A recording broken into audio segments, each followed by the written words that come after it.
कि आखिर प्रधानमंत्री को ये मगरमच्छ की जो आंसू 30 सेकंड का बहाए, 36 सेकंड का, उसको बहाने में महीनों क्यों लग गए? क्यों प्रधानमंत्री फ्रांस और अमेरिका गए? क्या प्रधानमंत्री इतने कमजोर हैं? क्या प्रधानमंत्री जी सेना की 2-3 टुकड़ियां मणिपुर भेजकर मणिपुर में शांति बहाली की अपील नहीं कर सकते? प्रधानमंत्री मणिपुर नहीं जा सकते?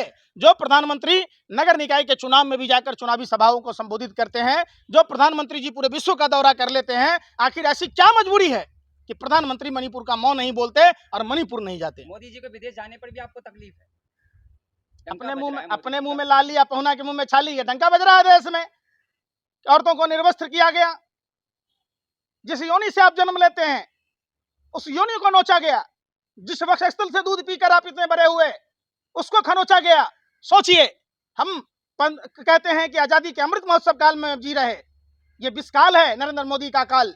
अन्ना हजारे तो देश के किसी समस्याओं पर नहीं बोलता, देश का सबसे बड़ा साजिश करता, षड्यंत्रकारी प्रयोग करता अन्ना हजारे है, जिसने किसान आंदोलन में भी पलटी मारी थी, जिसने देश में तमाम पहलवान बेटियों पर नहीं बोला, पुलवामा घटना पर नहीं बोला। आज अगर देश में अंबानी अडानी देश को लूट रहे तो उस पर भी अन्ना चुप है। क्यों? क्योंकि वो चार्टर प्लेन से चलता था। कौन चार्टर प्लेन मुहैया कराता था?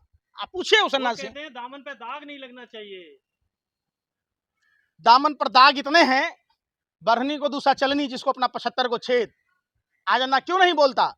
देश में इतनी तकलीफें हैं, देश लूटा जा रहा है, देश में भ्रष्टाचार का अंबार है, देश में माँ बहन बेटियां सुरक्षित नहीं है, देश में किसान मजदूर छात्र नौजवान कोई भी सुरक्षित नहीं है। आज अन्ना कहाँ मुजरा गा रहा है? पूछिए अन्ना से, कहाँ मुजरा गा रहा?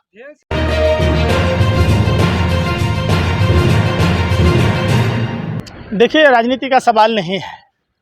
अगर सच को बोलना अगर गुनाह है तो हाँ, गुनाहगार हूँ।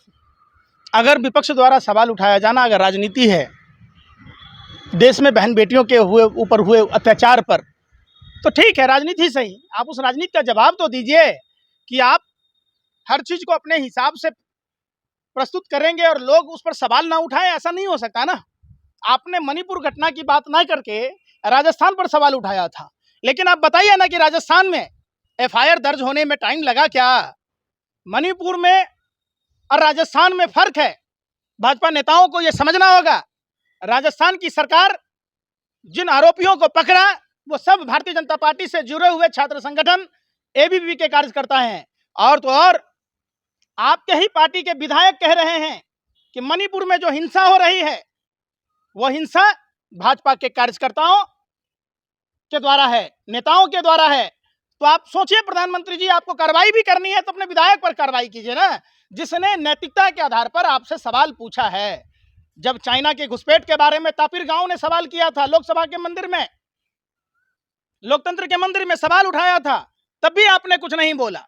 जब सवाल सत्यपाल मलिक ने पुलवामा घटना पर उठाया, तब भी आपने कोई जवाब नहीं दिया। जब आप एक भाजपा का नेता मणिपुर हिंसा पर सवाल किया कि हमारे ही पार्टी के सरकार के लोग उस घटना में शामिल हैं, आपके कई वीडियो वायरल हो रहे हैं। भाजपा के नेता कह रहे एक खास समुदाय के लोगों को खत्म करने की बात, यहां तक कि मणिपुर के मुख्यमंत्री कह रहे हैं कि ये कोई पहली घटना नहीं है, कई ऐसी घटनाएं हो चुकी है। मतलब देखिए उनकी बेशर्मी, कितने बेशर्म होकर बोल रहे। और प्रधानमंत्री निष्ठुर हैं, पत्थर दिल लोग हैं।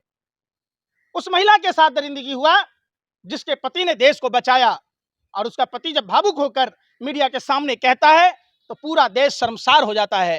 पूरे देश की महिलाएं 2024 के चुनाव में देखना दुर्गा का रूप धारण करेगी और भाजपा आरोपी महिषासुर का वध करेगी, यानी भाजपा को चुनाव हराएगी। यह महिलाओं के सम्मान का सवाल है, यह महिलाओं के इज्जत आबरू का सवाल है। आपने मेघालय में देखा होगा, भाजपा वैसे व्यक्ति को टिकट देती है जो चकला घर चला रहा होता है, जिसके यहाँ से नाबालिग लड़कियां बरामद होती है, कंडोम बरामद होता है, दारू के पौवे बरामद होते हैं, जिलेटिन की छड़ें बरामद होती है। ऐसे बेशर्म पार्टियां हैं। स्मृति ईरानी नहीं बोल रही, तमाम भाजपा के वो महिला सांसद पता नहीं क्या सस्ता कौन सा नशा करती है कि बिल्कुल जब देश में बहन बेटियों की इज्जत आबरू लूटी जाती है, चाहे वो देश की पहलवान बेटियों के यौन शोषण का मामला हो, तब भी वो चुप रहती हैं। राजनाथ सिंह तो बोल रहे हैं, लेकिन विपक्ष का कहना है कि मोदी जी ही चुप्पी तोड़े। निश्चित तौर पर देश एक ऐसे कमजोर प्रधानमंत्री को, मोदी है तो मुश्किल है, विनाशकारी प्रचार मंत्री मणिपुर का मौ नहीं बोल पा रहे, महंगाई का मौ नहीं बोल पा रहे, चाइना का चौ नहीं बोल पा रहे, बेरोजगारी का बौ नहीं बोल पा रहे, तो ये निश्चित तौर पर सवाल चुप्पी मोदी जी को तोड़नी होगी। मोदी मीडिया ने पर तो खुलकर बोल रहे हो। निकाला है मणिपुर में, क्या कहेंगे? देखिए, गोदी मीडिया का स्तर इतना गिर गया जितना झुमका नहीं गिरा बरेली के बाजार में, और गोदी मीडिया ने उसे डिलीट भी किया, लेकिन भाजपा टीसेल उसे लगातार शेयर कर रही है। सोचिए, हर एंगल में ये मुसलमानों को मोहरा बनाकर डिलीट नहीं किया है। बग्गा ने अब तक क्यों डिलीट नहीं किया? निश्चित तौर पर कार्रवाई होनी चाहिए भाजपा आईटी सेल पर, भाजपा के उन नेताओं पर जो फर्जी खबरों को शेयर करते हैं। ये भाजपा सरकार की नाकामी है। चाहे वो सरहद का मामला हो, पाकिस्तान की महिला भारत में प्रवेश कर जाती है, सवाल भारत सरकार से पूछा जाना चाहिए, मोदी सरकार से पूछा जाना चाहिए, गृह मंत्री से पूछा जाना चाहिए, होम सेक्रेटरी से पूछा जाना चाहिए, खुफिया एजेंसियों से पूछा जाना चाहिए। नहीं पूछ पाते। देश के लोग पाकिस्तान जाएं या पाकिस्तान के लोग देश में आए, ये सवाल गृह मंत्रालय पर उठता है कि आखिर कैसी सुरक्षा में चूक है। आप बताइए। मोदी जी ने 2019 में ही बोला था कि हम पूरे देश में गुजरात मॉडल लागू करेंगे, उसी का तो ये दूसरा रूप है। बस वो वीडियो नहीं बनी थी, वीडियो बनी है। देखिए, गुजरात मॉडल के ऊपर भी फिल्म बनी थी, बीबीसी ने डॉक्यूमेंट्री फिल्म बनाई थी, उस फिल्म पर रोक लगा दिया गया, वरना उस घटना की भी जानकारी होती। ये वही भाजपा है जो विल्किस्वानो के गैंगरोपी जो आरोपी थे उनको सजा से छूट देकर उनके मान सम्मान बढ़ाने का काम करती है। तो देश में अगर माँ बहन बेटियों की इज्जत आबरू बचानी है तो भाजपा को भगानी होगी। निश्चित तौर पर बेटी बचाओ भाजपा भगाओ का नारा देना होगा। तमाम विपक्षी दल के नेताओं को ये सोचना होगा कि देश में एक ऐसी हुकूमत है जो हुकूमत अपने ही देश को कमजोर कर रही है, अपने ही देश के लोगों पर मुश्किलों का अंबार पहाड़ खड़ा कर रही है। तो ऐसे पार्टी के खिलाफ एकजुट होकर सभी विपक्षी दल के नेताओं को चुनाव लड़ना होगा, ताकि देश के लोग अमन भाईचारे से रह सकें, देश खुशहाली रहे, देश में तरक्की हो। इसके लिए भाजपा को भगाना जरूरी है। मुख्यमंत्री तो इस्तीफा दे रहे थे तो क्यों नहीं स्वीकार किए? किसने स्वीकार नहीं किया? ये तो बीजेपी वाले बताएंगे। आप बीजेपी वालों से सवाल क्यों नहीं पूछते? क्यों नहीं सवाल पूछते कि आखिर प्रधानमंत्री को ये मगरमच्छ की जो आंसू 30 सेकंड का बहाए, 36 सेकंड का, उसको बहाने में महीनों क्यों लग गए? क्यों प्रधानमंत्री फ्रांस और अमेरिका गए? क्या प्रधानमंत्री इतने कमजोर हैं? क्या प्रधानमंत्री जी सेना की 2-3 टुकड़ियां मणिपुर भेजकर मणिपुर में शांति बहाली की अपील नहीं कर सकते? प्रधानमंत्री मणिपुर नहीं जा सकते?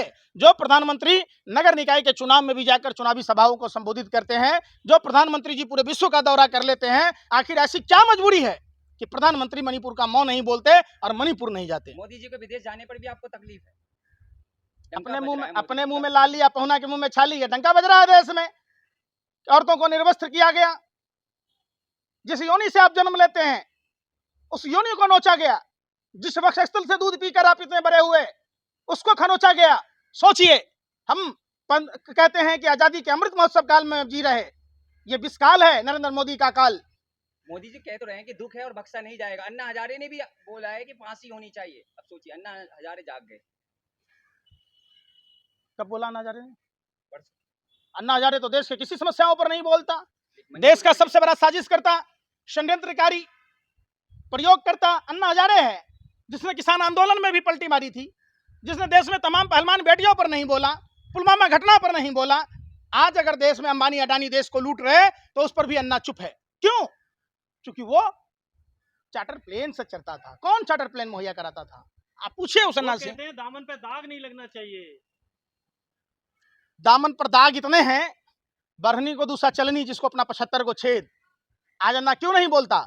देश में इतनी तकलीफें हैं, देश लूटा जा रहा है, देश में भ्रष्टाचार का अंबार है, देश में माँ बहन बेटियां सुरक्षित नहीं है, देश में किसान मजदूर छात्र नौजवान कोई भी सुरक्षित नहीं है। आज अन्ना कहाँ मुजरा गा रहा है? पूछिए अन्ना से, कहाँ मुजरा गा रहा? से हिंदू राष्ट्र की मांग कर रहे हैं। आप पत्रकार हो या भाजपा टीसेल के दलाल हो, आपने उस धीरेन्द्र शास्त्री को ना देखा? देश में कुमारी और विधवा दोनों मंगलसूत्र नहीं पहनती, तो क्या आप उसे खाली प्लाट कह देंगे? सिंदूर नहीं लगाती। सवाल, बीजेपी कह रहे हैं कि चाहे कुछ भी कितनों भी विरोध कर ले कांग्रेस, लेकिन 2024 में इंडिया हारेगा, एनडीए जीतेगी। देखिए, 20 लाख ईवीएम गायब है। उस ईवीएम के भरोसे अगर भाजपा कह रही है तो इस बार वो भी नहीं चलने वाला। देश जाग चुका है। देश की तमाम महिलाएं, देश के तमाम किसान देश के तमाम छात्र नौजवान और देश के तमाम लोग इस बार पीएम का चेहरा है नहीं आपके पास। देश में सारे निठल्ले हैं, एक ही मोदी से सर्वमान्य है। अरे क्यों भारत को गाली दे रहे हो, क्यों भारत की आवाम को बदनाम कर रहे हो? अकेले मोदी ये सब पर भारत, भारी। अच्छा तो शेर तो गीदड़ की खाल में निकला। जिस शेर को अकेला शेर भारी पड़ रहा था उसे अली बाबा 40 चोर। एनडीए मतलब चिल्लर पार्टी, एनडीए मतलब न्यू डीलर ऑफ अडानी। दिखा रहे थे वो। अरे भाई ताकत तो दिख गया ना, ताकत क्या दिखा? ऐसा कोई सगा नहीं जिसको ठगा नहीं। ये ताकत है कि देश लूटने वालों को, देश के गरीब जनता को लूटने वालों को, जो शारदा नारदा का अभियुक्त था आपने उसको मुख्यमंत्री बना दिया, जो शारदा नारदा का अभियुक्त था उसको अपने नेता प्रतिपक्ष बना दिया, जो किसानों का लुटेरा था आपने उसको मंत्री बना दिया, जो महाराष्ट्र सदन में घोटाला किया था, जिसने महाराष्ट्र को लूटा था आपने उसको मंत्री बनाया, वो भी वित्त मंत्रालय दी। बहाल होगी, सजा रद्द होगी सुप्रीम कोर्ट से, क्या लगता है? देखिए ये सुप्रीम कोर्ट का फैसला जो भी होगा देश के सभी लोगों को मानना चाहिए। निश्चित तौर पर देश में पहली बार ऐसा हुआ है कि सत्ता से सवाल पूछने पर संसद सदस्यता रद्द कर दी जाती है। आपने देखा होगा राहुल गांधी जी का कसूर सिर्फ इतना था कि वो अडानी के घोटालों पर पूछ रहे थे कि एलोरा कंपनी किसकी है, वो 20,000 करोड़ रुपए किसके हैं, सवाल ही नहीं है। मोदी जी लाल किला से 15 अगस्त को भाषण देंगे, महिला पर फिर बोलेंगे। प्रधानमंत्री आज कोई पहली बार नहीं बोलने जा रहे हैं। प्रधानमंत्री जी अब तक कई बार बोल चुके हैं। और एक बात बता दीजिए जो उन्होंने लाल किला से झूठ बोली हो, जिस पर अमल किया हो। बीजेपी सरकार में फिर एक बार झूठ बोलेंगे। आप यही कहना चाह रहे हैं कि प्रधानमंत्री लाल किला से 15 अगस्त को फिर से झूठ बोलेंगे, तो ये कौन सी नई बात है? प्रधानमंत्री बोल ही रहे लगातार तो।